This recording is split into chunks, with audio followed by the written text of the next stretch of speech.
Oke, Assalamualaikum warahmatullahi wabarakatuh.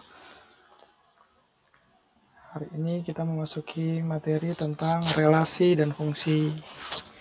Nah, tujuan pembelajarannya adalah kita dapat menjelaskan apa itu relasi dan fungsi, kita dapat menjelaskan fungsi umum dan fungsi khusus, dapat menjelaskan tipe-tipe fungsi, serta dapat memformulasikan kejadian ekonomi dalam bentuk relasi dan fungsi. Nah, yang pertama adalah relasi. Relasi itu adalah hubungan dua himpunan A dan B yang adalah pengaitan anggota-anggota himpunan A dengan B. Jika R suatu relasi dari himpunan A ke B, maka dengan memakai notasi himpunan relasi dapat dinyatakan sebagai berikut. R sama dengan di mana X, Y, di mana X adalah anggota himpunan A dan Y adalah anggota himpunan B. Relasi atau hubungan dua himpunan A dan B dapat dinyatakan dengan berbagai cara, antara lain, yang pertama dengan diagram anak panah. Suatu relasi antara himpunan A dan B adalah pemasangan antara anggota-anggota himpunan A dengan anggota-anggota himpunan B. Yang kedua dengan pasangan berurutan. Maksudnya, anggota pertama dari pasang berurutan itu berasal dari himpunan A dan anggota keduanya berasal dari himpunan B. Dan yang ketiga dengan grafik kartesius. Grafik tersebut merupakan grafik relasi dengan menggunakan koordinat kartesius. Nah, contoh relasi dapat kita lihat di bawah ini. Nama beberapa orang dan makanan kesukaannya, seperti Heru suka makan nasi goreng, Roni suka makan nasi padang, Teguh suka makan nasi soto, dan Gatot suka makan nasi goreng dan nasi soto. Jika Heru, Roni, Teguh, dan Gatot dihimpun menjadi himpunan A, maka A sama dengan Heru, Roni, Teguh, dan Gatot. Dan nasi goreng, nasi padang, nasi soto dihimpun menjadi himpunan B. B sama dengan nasi goreng, nasi padang, dan nasi soto. Dalam hal ini, antara himpunan A dan himpunan B terlihat ada suatu relasi atau hubungan dengan penghubung suka makan. Relasi atau hubungan antara himpunan A dan himpunan B kalau dinyatakan dengan beberapa cara di atas adalah sebagai berikut. Nah, yang pertama dengan diagram anak panah. Tadi kan anggota himpunan A-nya Heru, Roni, Teguh, Gatot. Sedangkan anggota himpunan B-nya nasi goreng, nasi padang, nasi soto. Nah, berarti Heru tadi suka makan nasi goreng, Roni suka makan nasi padang, Teguh suka makan nasi soto. Sementara Gatot suka makan nasi goreng dan nasi soto. Dengan himpunan pasangan berurutan. Heru dan nasi goreng, Roni, nasi padang, Teguh, nasi soto, Gatot, nasi goreng, Gatot, soto. Nah, himpunan pasang berurutan sebagai berikut. R sama dengan Heru, nasi goreng, Roni, nasi padang, Teguh, nasi soto, Gatot, nasi goreng, Gatot, soto, nasi soto. Nah, dengan grafik kartesius, himpunan B, nasi soto, nasi padang, nasi goreng, sedangkan himpunan A ada Heru, Roni, Teguh, dan Gatot. Nah, Heru ada di nasi goreng, Roni ada di nasi padang, Teguh ada di nasi soto, sedangkan Gatot ada di nasi goreng dan nasi soto. Nah, koordinat yang hitam ini, titik-titik pada grafik kartesius menyatakan pasangan berurutan dari relasi A dengan relasi B. Nih. Oke, berikutnya adalah tentang perkalian kartesius. Perkalian kartesius adalah merupakan perkalian dua buah himpunan. Jika A dan B dua himpunan, maka himpunan A dikali B dibaca A dikali B atau A cross B adalah sebuah himpunan yang anggota-anggotanya terdiri dari semua pasangan berurutan X, Y dengan X adalah anggota A dan Y adalah anggota B, atau A dikali B sama dengan X, Y di mana X adalah anggota A dan Y adalah anggota B. Contoh dari perkalian kartesius. Bila A sama dengan anggotanya 3, 5, dan 7, dan B sama dengan anggotanya R dan S, maka A dikali B dan B dikali A masing-masing dapat ditentukan sebagai berikut. A dikali B sama dengan X, Y, di mana X anggota dari A dan Y anggota dari B. Maka 3, R, 3, S, 5, R. Terus 5, S, terus 7, S. Bila B dikali A, di mana X, Y, di mana X adalah anggota B dan Y adalah anggota A. Maka R, 3, R, 5, R, 7, S, 5, S, 7. Jika R adalah relasi A kali B, maka R disebut relasi dari himpunan A ke himpunan B. Nah, contoh perkalian kartesius lagi yang lain. Bila M sama dengan 1, 2, 3, 4, 5 dan N sama dengan 1, 2, 3, 4, 5, 6, 7, maka hubungan relasi 2 kurangnya dari himpunan M ke himpunan N dapat dinyatakan dengan ketiga cara di atas sebagai berikut. Nah, yang pertama cara diagram panah. Berarti kan himpunan M itu ke himpunan N dengan 2 kurangnya, ya. Relasi 2 kurangnya dari himpunan M. Berarti kalau himpunan 1, 2 kurangnya dari 3. Himpunan 2, anggota 2, 2 kurangnya dari 4. 3, 2 kurangnya dari 5. 4, 2 kurangnya dari 6. Dan 5, 2 kurangnya dari 7.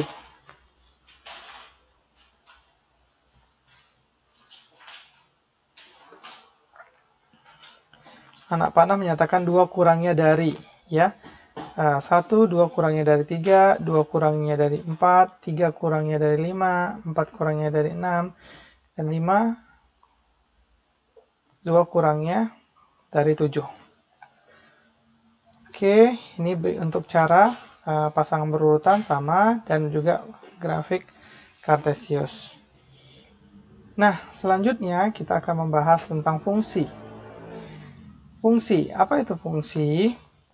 Fungsi dari himpunan A ke himpunan B adalah suatu relasi khusus yang mengaitkan atau memasangkan setiap anggota A dengan suatu dan hanya satu anggota B. Fungsi dari himpunan A ke B dapat dinyatakan sebagai berikut. Fungsi dari A ke B. Nah, artinya jika X adalah anggota A dan Y adalah anggota B dan A dikaitkan dengan B, maka fungsi A sama dengan B. Dengan A disebut daerah asal atau domain, B disebut daerah kawan atau kodomain. B disebut bayangan dari A. Himpunan semua bayangan dari setiap X anggota A disebut daerah hasil atau daerah jelajah atau range. Seperti pada relasi, fungsi dapat dinyatakan pula dengan 3 cara, dengan diagram anak panah, himpunan pasang berurutan, serta grafik kartesius. Nah, contohnya dari fungsi. Bila A sama dengan 2, 3, dan 4, dan B adalah 4, 5, 6, 7, dan 8, jika X adalah anggota A dan Y adalah anggota B, maka relasi X setengah kali Y dari himpunan A ke himpunan B dengan diagram panah dapat dinyatakan sebagai berikut. Nah, dapat dinyatakan bahwa A anggotanya tadi 2, setengah dari Y, berarti setengahnya dari anggota B tadi 4. Kan 2 setengahnya dari 4. Begitu juga dengan 3. 3 setengahnya dari 6 dan 4 setengahnya dari 8. Nah, ini contoh dari diagram anak panah. Nah, pada diagram anak panah di atas terlihat bahwa setiap anggota A hanya dipasangkan dengan tepat satu anggota B. Jadi, relasi merupakan fungsi dari himpunan A ke himpunan B. Maka untuk di atas, yang pertama, 2, 3, dan 4 itu adalah daerah asal. Ini adalah daerah asal 2, 3, 4. Yang kedua, 4, 5, 6, 7, 8 adalah daerah kawan atau kodomain. Ini semua adalah daerah kodomain. Nah, yang ketiga, 4 adalah anggota B, adalah bayangan dari 2 yang anggota A. Ini, 4 anggota B adalah bayangan dari 2 anggota A. 6 adalah anggota B dan bayangan dari 3 anggota A. Ini 6 adalah anggota B, tapi dia adalah bayangan dari 3 anggota A. 8 adalah anggota B, adalah bayangan dari 4 anggota A.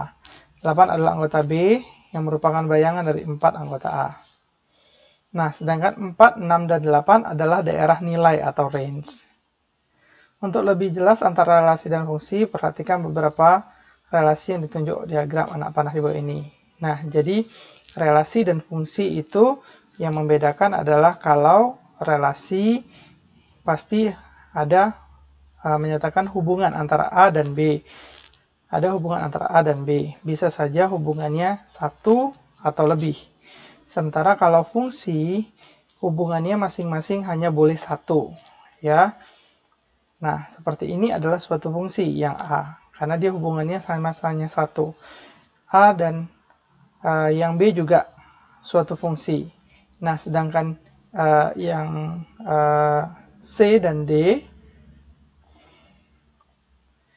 ya, ini bukan fungsi tapi relasi, karena himpunan R yang anggotanya S, dia bisa ada dua, ke-6 dan ke-7. Nah, berikut juga yang D, himpunan A-nya yang angka 1, anggotanya 1, dia kedua, ke D dan F. Nah, begitu juga dengan 3. 3 juga ada ke F. Nah, ini bukan suatu fungsi, tapi relasi.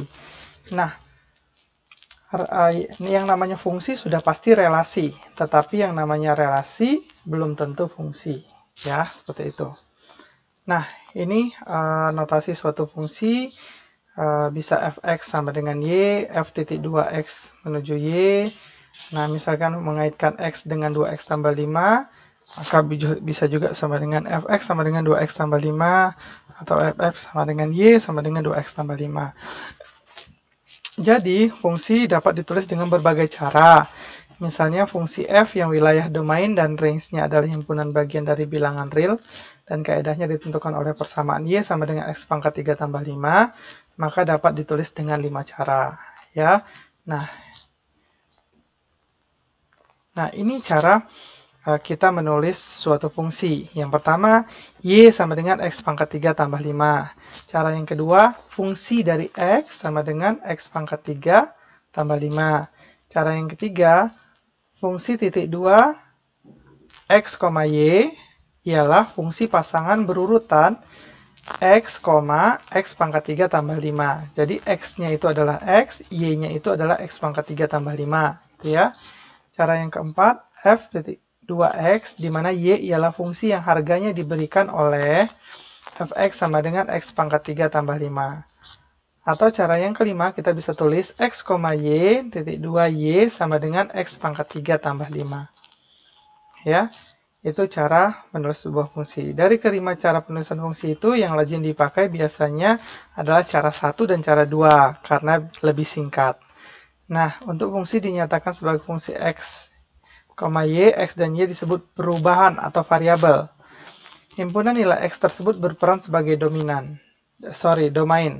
Nilai perubah y yang merupakan bayangan dari nilai x berperan sebagai range, sementara x disebut variabel bebas atau independent variable, dan y disebut variabel terikat atau dependent variable.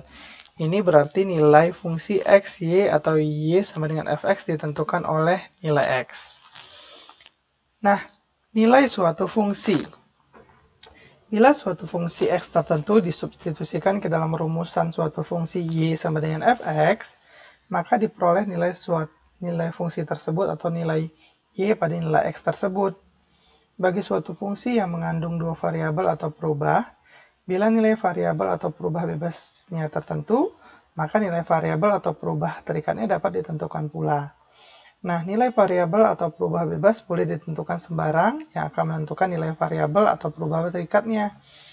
Di bawah ini diberikan beberapa contoh menghitung nilai suatu fungsi pada nilai x atau variabel bebas tertentu. Nah, diketahui fx sama dengan 3x tambah 3. Nah, kalau f-nya 0, berarti y-nya berapa? Kalau f-nya 1, y-nya berapa? Kalau fx-nya setengah, y-nya berapa? Nah, penyelesaiannya pada x sama dengan 0, maka f 0, x-nya 0, maka 2, tadi fx-nya kan y-nya 3x tambah 3, berarti 2, x-nya ganti dengan 0, maka 2 kali 0 tambah 3, maka sama dengan 3. Jadi untuk x 0, maka y-nya 3. Begitu juga untuk x sama dengan 1, maka y-nya 5, dan untuk x sama dengan 2, maka y-nya sama dengan 7. Nah, yang berikutnya adalah grafik suatu fungsi. Nah, menggambar grafik bisa dengan Dua cara.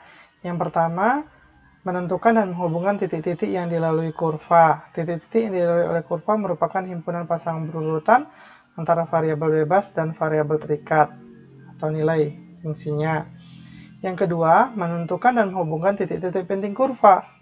Nah, titik-titik penting kurva yang dimaksud adalah titik potong kurva dengan sumbu tegak dan titik potong kurva dengan sumbu datar atau sumbu simetri atau titik ekstrim kurva atau titik belok dan garis asintot mana yang ada gitu ya. Nah, tapi yang paling penting biasanya ada titik kurva dengan sumbu tegak dan sumbu datar, sumbu X dan sumbu Y. Nah, dalam menggambar grafik suatu fungsi, umumnya variabel terikat diletakkan pada sumbu vertikal tegak dan variabel bebas diletakkan pada sumbu horizontal atau datar.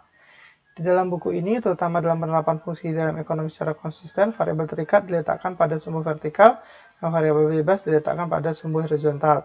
Untuk mendapatkan gambar grafik yang lebih sempurna, disarankan cara kedua dilengkapi dengan cara satu. Oke. Nah, ini kalian bisa lihat cara menggambar grafik